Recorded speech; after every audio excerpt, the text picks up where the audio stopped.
We've been told that modern life is the pinnacle of progress. Faster, smarter, more connected than ever before. It's definitely faster. But are we really more connected, like Zuckerberg keeps telling us, when the world feels more divided than at any time in living memory? Is it smarter? We know more facts than any generation before us, yet we're drowning in misinformation and noise. Is this living? Or is it a beautifully packaged trap? It's no secret we're bombarded with advertising and media telling us what to want, what to buy, even who to admire and who to despise. Take bacon, for example. A century ago, it wasn't the breakfast staple we think it is. In the 1920s, Edward Bernays, the nephew of Sigmund Freud and a pioneer of public relations, was hired by the Beechnut Packing Company to boost sales. He persuaded thousands of doctors to endorse bacon and eggs as the hearty breakfast of successful people. Within a few years, Americans believed it was tradition, when in reality, it was advertising. Thoreau didn't live to see bacon marketed this way, but he saw the same pattern in his own time. Society teaching people what to want and calling it necessity. So, he made a radical choice. To walk away from it all, build a small cabin by a pond, and live as simply as possible. To see what would remain when life was stripped to its essentials. But he was no hermit. He still walked into town, visited friends, and welcomed guests. His experiment wasn't about hiding from the world. It was about seeing it more clearly. Before we explore what he discovered, and why his ideas feel more urgent than ever, let's first meet the man behind them. And if you find value in this video, don't forget to hit the thumbs up button and subscribe. Henry David Thoreau was an American writer, philosopher and naturalist, born in 1817 in Concord, Massachusetts. He was part of the Transcendentalist movement, alongside figures like Ralph Waldo Emerson, who believed that truth could be found in nature, self-reflection, and moral integrity. In 1845, at the age of 27, Thoreau began the experiment that would define his legacy. On a patch of land owned by Emerson, he built a modest one-room cabin on the shores of Walden Pond. For just over 2 years, he lived there largely self-sufficiently, growing food, reading, writing, and observing the changing seasons. From this experience came Walden, part memoir, part social critique, part guide to living with purpose.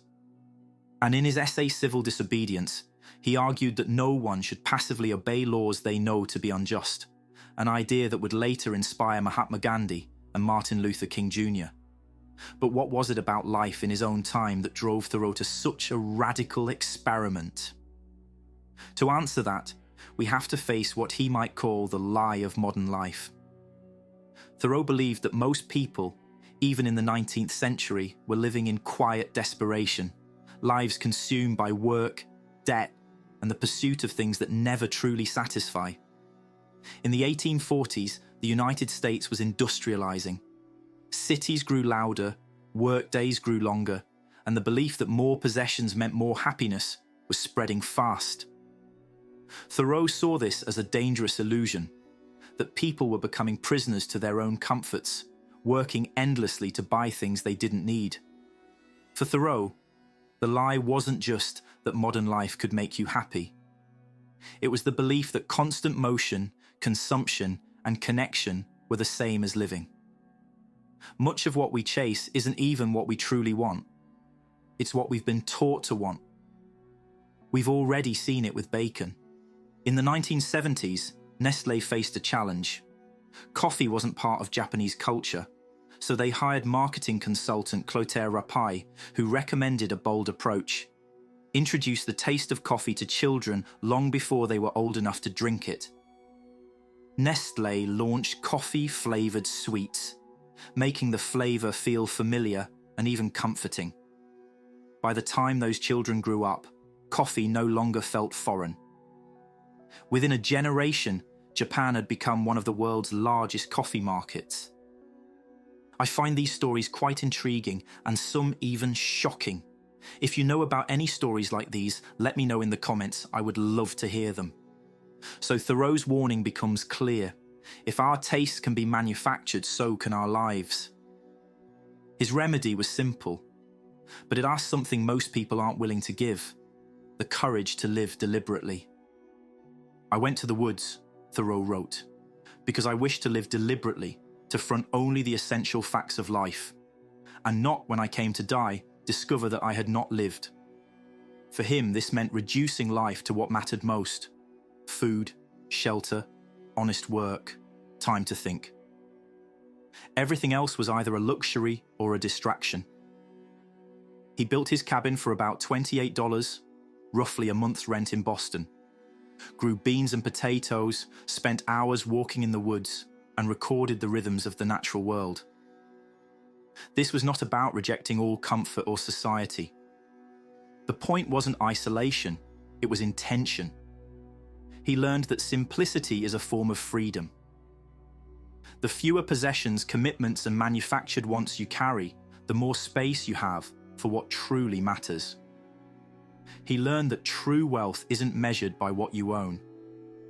A man is rich, he wrote, in proportion to the number of things which he can afford to let alone.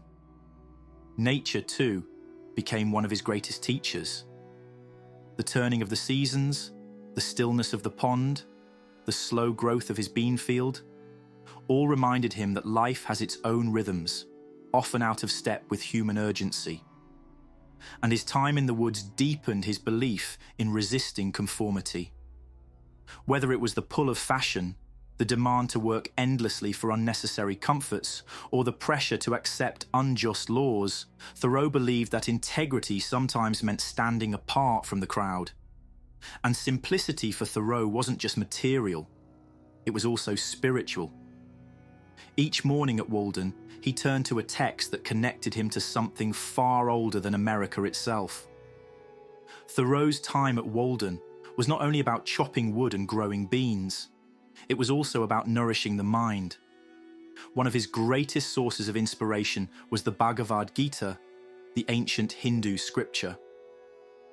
I bathe my intellect in the stupendous and cosmogonal philosophy of the Bhagavad Gita, he wrote in Walden, in comparison with which our modern world and its literature seem puny and trivial. What he found in its pages was a call to live with detachment, simplicity, and integrity. To measure life not by possessions but by truth, it echoed his own experiment. To strip away the non-essential and ask, what does it really mean to live? And from those mornings of reflection, joined with the work of his hands, Thoreau carried away more than journals. He carried a philosophy of life, lessons that still challenge us today. Every so often, someone tries this again. In 2006, writer Colin Beavan tried a modern version of Thoreau's question. He called it No Impact Man. A year in Manhattan, attempting to cut his family's net environmental impact to zero. No elevators, no disposable packaging, no takeout or motorized transport. Local, seasonal food. Evenings by candlelight. He wasn't preaching purity. He was testing how much of necessity is just habit, and whether less might actually feel like more. Like Thoreau, he didn't withdraw from life. He reframed it. From a pond in 1845 to a high-rise in 2006, the question hasn't changed. What does it mean to live deliberately? To live deliberately, for Thoreau, was to stop moving on autopilot. It meant slowing down enough to ask, why am I doing this? Do I really need this? Does it bring me closer to the life I want? Do I need another pair of shoes to impress someone who doesn't even notice? Does picking up my phone first thing in the morning and doom scrolling help me? Does getting into debt to buy something that makes me happy for only a moment make sense? We live in an age where rest is treated as laziness and consumption is sold as identity. The average person now spends more than 6 hours a day on digital media. Yet much of it leaves us more distracted and anxious than fulfilled. Thoreau's call to simplify isn't nostalgia for a lost age. It's a blueprint for taking back control. Whether that means a digital detox, the slow living movement, minimalism, or sustainable living. He believed that true wealth was measured not by what you own, but by how much of your life you can truly call your own. Which leaves us with a question Thoreau would still ask today. Are we living deliberately, or just living by default? So, is modern life a lie? Maybe not in the sense of a deliberate deception, but it can be an unexamined story we tell ourselves. That faster is better, that more is richer, that convenience is worth any cost. Thoreau's 2 years at Walden were not an escape from life. They were a search for it. He wanted to know what remained when you strip away everything you're told to want. His lesson isn't that we should all move to the woods. It's that we should consciously choose how we live, what we value, and how we spend our time. Because time is the one thing we can never earn back. As he wrote, "Rather than love, than money, than fame, give me truth." So maybe the better question is, what would your own Walden look like? If you found value in this video, please hit the thumbs up button and subscribe. It really helps the channel. And join us on our journey of discovering ourselves, the world around us, and the greatest minds and ideas. Thank you very much for watching.